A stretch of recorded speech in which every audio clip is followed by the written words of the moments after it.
ಅಯೋಧ್ಯೆ ಬಗ್ಗೆ ಸುಪ್ರೀಂ ಕೋರ್ಟ್ನಿಂದ ಐತಿಹಾಸಿಕ ತೀರ್ಪು ಬಂದ ಹಿನ್ನೆಲೆಯಲ್ಲಿ ದೆಹಲಿಯಲ್ಲಿ ಮಹತ್ವದ ಸಭೆಯೊಂದನ್ನು ಆಯೋಜಿಸಲಾಗಿತ್ತು. ಕರ್ನಾಟಕದ 3 ಸಂತರು ಪಾಲ್ಗೊಂಡಿದ್ದಾರೆ ಎಂದು ಉಡುಪಿಯ ಪೇಜಾವರ ಶ್ರೀ ಹೇಳಿದರು. ಸಭೆಯಲ್ಲಿ ಉಡುಪಿ ಪೇಜಾವರ ಮಠಾಧೀಶರು, ಸುತ್ತೂರು ಶ್ರೀಗಳು, ಆದಿಚುಂಚನಗಿರಿ ಸ್ವಾಮೀಜಿ ಭಾಗಿಯಾಗಿದ್ದರು. ಸಭೆಯಲ್ಲಿ 40 ರಿಂದ 50 ಹಿಂದೂ ಮುಸ್ಲಿಂ ಸಂತರು ಭಾಗವಹಿಸಿದ್ರು. ಎಲ್ಲರೂ ಸೌಹಾರ್ದದಿಂದ ತೀರ್ಪನ್ನು ಸ್ವಾಗತಿಸಿದ್ರು. ದೇಶದ ಏಕತೆ, ಪ್ರಗತಿಗೆ ಸೌಹಾರ್ದದಿಂದ ಕಾರ್ಯ ಮಾಡಲು ತೀರ್ಮಾನ ಮಾಡಿದ್ದಾರೆ. ತಾತ್ವಿಕ ಭಿನ್ನತೆ ಇದ್ರೂ ಎಲ್ಲರೂ ಏಕಕಂಠದಿಂದ ಒಪ್ಪಿದ್ದಾರೆ. ದೇಶದ ಎಲ್ಲಾ ಭಾಗಗಳಿಂದ ಸಂತರು, ಮೌಲ್ವಿಗಳು ಬಂದಿದ್ರು. ಸೌಹಾರ್ದ ವಾತಾವರಣದಲ್ಲಿ ಚರ್ಚೆ ನಡೆಯಿತು. ಯಾರಿಗೂ ತೀರ್ಪಿನ ಬಗ್ಗೆ ಅಸಮಾಧಾನ ಇರಲಿಲ್ಲ. ದೇಶದ ಧಾರ್ಮಿಕ ಇತಿಹಾಸದಲ್ಲಿ ಇದೊಂದು ಐತಿಹಾಸಿಕ ಘಟ್ಟ. ಯಾವುದೇ ಅಸಮಾಧಾನ, ಘರ್ಷಣೆ, ವಿರೋಧವಿಲ್ಲದೆ ಸೌಹಾರ್ದದಿಂದ ಒಟ್ಟಾಗಿ ಕೆಲಸ ಮಾಡುವ ತೀರ್ಮಾನವನ್ನ ಮಾಡಲಾಯಿತು.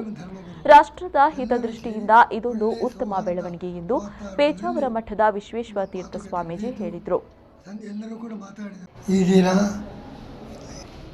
ಮುಸ್ಲಿಂ ಸಂತರು 40-50 ಜನರದ್ದು ಒಂದು ಸಂಯುಕ್ತವಾದ ಸೌಹಾರ್ದ ಸಭೆ ನಡೆಯಿತು. ನಾವೆಲ್ಲರೂ ಕೂಡ ಒಂದಾಗಿ ಸೌಹಾರ್ದ ಭಾವದಿಂದ ಈ ದೇಶದ ಏಕತೆ, ದೇಶದ ಪ್ರಗತಿ, ಅದಕ್ಕಾಗಿ ತಾತ್ವಿಕ ಧರ್ಮದ ಭಿನ್ನತೆ ಇದ್ದರೂ ಕೂಡ ಎಲ್ಲರೂ ಸೌಹಾರ್ದದಿಂದ ಕಾರ್ಯ ಮಾಡಬೇಕು ಎಂಬುದನ್ನು ಎಲ್ಲರೂ ಕೂಡ ಏಕಕಂಠದಿಂದ ಹೇಳಿದ್ದಾರೆ. ನಮ್ಮ ಕರ್ನಾಟಕದಿಂದ ನಾನು ಭಾಗವಹಿಸಿದ್ದೆ. ಸುತ್ತೂರು ಸ್ವಾಮಿಗಳು, ಆದಿಚುಂಚನಗಿರಿ ಸ್ವಾಮಿಗಳು 3 ಮಂದಿ ನಾವು ಕರ್ನಾಟಕದಿಂದ ಭಾಗವಹಿಸಿದ್ದೆ. ಬೇರೆ ಬೇರೆ ಸಂತರು, ಎಲ್ಲ ಭಾಗದ ಮೌಲ್ವಿಗಳು, ಮುಸ್ಲಿಂ ಧರ್ಮಗುರು ಎಲ್ಲರೂ ಸೇರಿ ಒಳ್ಳೆಯ ಸೌಹಾರ್ದ ವಾತಾವರಣದಲ್ಲಿ ಮಾತುಕತೆ ನಡೆಯಿತು.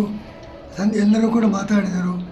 ಯಾವುದೇ ಥರದಿಂದ ಅಸಮಾಧಾನವನ್ನು, ಸುಪ್ರೀಂ ಕೋರ್ಟಿನ ತೀರ್ಪಿನ ಬಗ್ಗೆ ಯಾರೂ ಅಸಮಾಧಾನವನ್ನು ವ್ಯಕ್ತಪಡಿಸಿಲ್ಲ. ಎಲ್ಲರೂ ಕೂಡ ಸೌಹಾರ್ದ ವಾತಾವರಣದಲ್ಲಿ ಇದ್ದರು. ಇದು ನಮ್ಮ ಧಾರ್ಮಿಕ ಇತಿಹಾಸದಲ್ಲಿ ಇದೊಂದು ದೊಡ್ಡ ಘಟ್ಟ.